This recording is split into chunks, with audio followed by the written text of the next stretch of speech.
बनने के बाद पहली बार मेहंदीपुर बालाजी पहुंचे किरोड़ी लाल मीणा ने बालाजी महाराज के दर्शन किए और प्रदेश में अमन चैन की कामना की है। इससे पहले उन्होंने दौसा के नांगल प्यारीवास में रात्रि विश्राम किया और उसके बाद मेहंदीपुर बालाजी के दर्शन करने पहुंचे। मेहंदीपुर बालाजी मंदिर में दर्शन करने के बाद मीडिया से बातचीत करते हुए उन्होंने कहा कि उनकी बालाजी महाराज में गहरी आस्था है। मंत्रियों के विभागों के बंटवारे के सवाल पर किरोड़ी लाल मीणा ने कहा कि ये मुख्यमंत्री स्तर का काम है।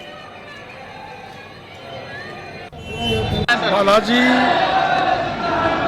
मैं बाल्यकाल से आता हूँ।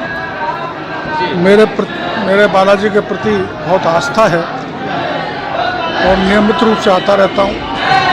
ये बहुत बड़ी जिम्मेदारी पार्टी ने दी है, तो बालाजी का आशीर्वाद लेने के लिए आया। तो कैबिनेट का विस्तार कब तक संभव हो पाएगा? विस्तार तो हो गया, मंत्रालय कब तक बांटे जाएंगे वो मुख्यमंत्री जी बता सकते हैं। भजनलाल सरकार के मंत्रिमंडल का गठन हो चुका है, जिसमें राजसमंद से किसी भी विधायक को प्रतिनिधित्व नहीं मिला, जिसके बाद कांग्रेस बीजेपी पर सवाल खड़े कर रही है। कांग्रेस बीजेपी पर वादा खिलाफी का आरोप लगा रही है, जबकि बीजेपी नेताओं को उम्मीद है कि अगले मंत्रिमंडल विस्तार में 4 में से किसी भी विधायक को मंत्री बनाया जा सकता है। आपको बता दें कि राजसमंद जिले की 4 सीटों पर बीजेपी ने जीत दर्ज की थी। ऐसे में उम्मीद थी कि इस जिले में किसी को मंत्री बनाया जा सकता है। 70 दिन बाद तो इनको मंत्रिमंडल का गठन करना पड़ा और उसमें मात्र एक महिला का नंबर मिला। साथ ही और मैं कहना चाहता हूं कि राजसमंद जिले में 4 विधानसभा क्षेत्र है। चारों विधानसभा क्षेत्र में भारतीय जनता पार्टी बहुमत से सभी एमएलए जीत के रहे और चारों में से किसी का भी मतलब राजसमंद की जनता ने जो भारतीय जनता पार्टी को समर्थन दिया और एक भी ऐसा उनको लायक आदमी नहीं लगा। उन्होंने राजसमंद जिले से किसी को भी एक मंत्री के लायक समझा। बिल्कुल राजसमंद जिले को मिलनी चाहिए। हो सकता है अगले जो विस्तार है उसमें राजसमंद जिले का नंबर आए, अभी नहीं आया वो ठीक बात है। पर मेवाड़ को जो जिस तरह से 2 कैबिनेट और मिले हैं, ट्राइबल क्षेत्र में जहां हम थोड़ा कमजोर रहे वहां से जो 2 कैबिनेट मंत्री दिए गए और हमारी अपेक्षा है कि हमको मिलना चाहिए, क्योंकि हमने पूरे जिले से कांग्रेस को सफाया किया है।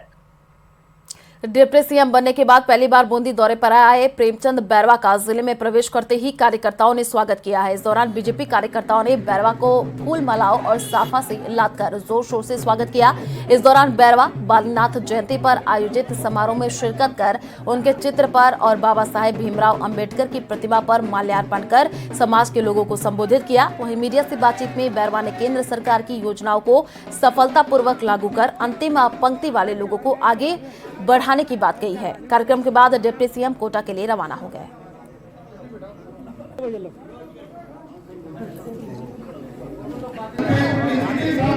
आज मेरा कार्यक्रम है कोटा में था और निश्चित रूप से हमारे जो समाज के और सभी हमारे पार्टी के कार्यकर्ता थे जिन्होंने मेरे को जगह जगह रोक के उनसे मिलना हुआ। निश्चित रूप से भारतीय जनता पार्टी के लिए इन्होंने जो काम किया इनको धन्यवाद देने के लिए मैं यहाँ आया हूँ। और इन्होंने जो राजस्थान प्रदेश में भारतीय जनता पार्टी की सरकार लाकर एक डबल इंजन की सरकार हुई, डबल इंजन की सरकार आने के बाद निश्चित रूप से वो हमारे प्रधानमंत्री जी की जो लोक कल्याणकारी योजनाएं हैं हम उसको राजस्थान प्रदेश में उस पात्र व्यक्ति तक पहुंचाएंगे, पहुंचाकर उसको मुख्यधारा में समाज की मुख्यधारा में लाएंगे। नई सरकार की क्या प्राथमिकता रहेंगी? जैसे नई सरकार की प्राथमिकता सबसे पहले यही है, जिस तरह से इन्होंने कांग्रेस सरकार ने पिछले 5 साल में राजस्थान प्रदेश को पीछे किया है और उनके सभी जिनके जो भ्रष्टाचार हुए सरकार में, जो पेपर लीक का काम हुआ है, हमेशा हमारे बेरोजगारों को ज़्यादा बेरोजगार दिया।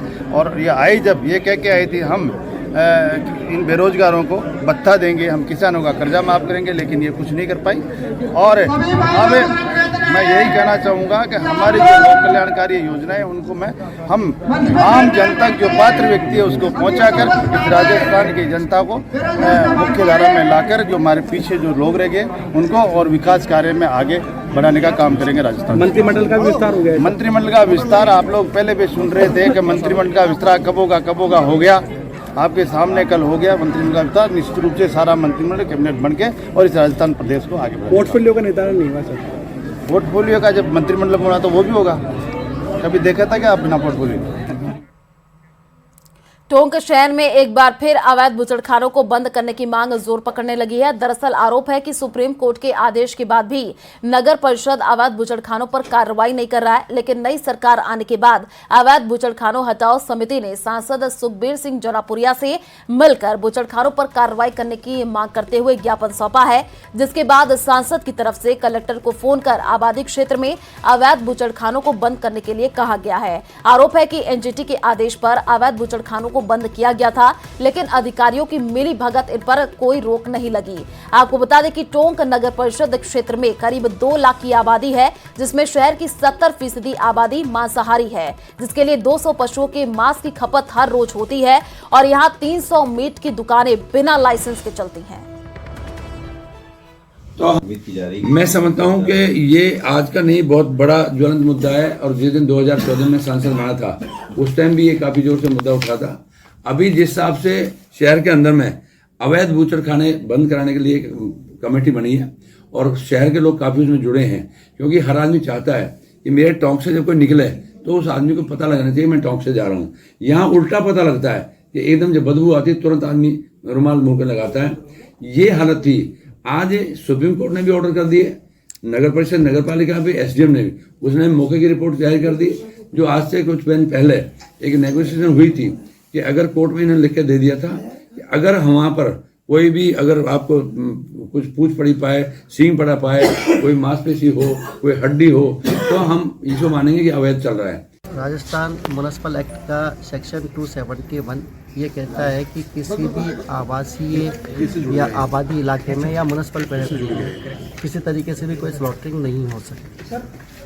वो जो इलाका है वो आबादी इलाका है, म्युनिसिपल पेरिफेरी में है, तो वहाँ किसी भी तरीके से लीगल स्लॉटरिंग नहीं हो सकती है। पहले डिडवाना के कुचामन सिटी नगर परिषद आयुक्त ड्यूटी ज्वाइन करते ही एक्शन मोड में नजर आ रहे हैं, जिन्होंने खुद ही सफाई अभियान छोड़ दिया है। जिन्होंने शनिवार रात को नगर परिषद आयुक्त के जरिए कुचामन शहर के मुख्य रास्तों समेत सीकर रोड पर सफाई व्यवस्था को दुरुस्त किया।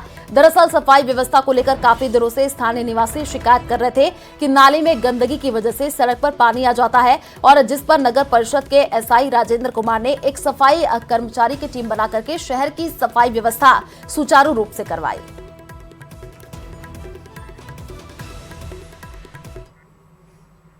केंद्रीय मंत्री पीयूष गोयल राजसमंद दौरे पर हैं। नाथद्वारा पहुंचकर उन्होंने अपनी पत्नी के साथ प्रभु श्रीनाथ जी के दर्शन किए, साथ ही पूजा अर्चना करके मन्नत मांगी है। इस दौरान मीडिया से रूबरू होते हुए केंद्रीय मंत्री ने बताया कि वह साल 2023 में भाजपा परिवार को मिली सफलताओं के लिए प्रभु श्रीनाथ जी का धन्यवाद देने के लिए यहां पहुंचे हैं। साथ ही उन्होंने कहा कि प्रधानमंत्री नरेंद्र मोदी के नेतृत्व में देश अमृत काल में अभूतपूर्व तरक्की कर रहा है। इसके बाद पीयूष गोयल उदयपुर के लिए प्रस्थान कर गए और इस दौरान मंदिर परिसर में अधिकारियों और बीजेपी नेताओं ने गोयल का स्वागत किया।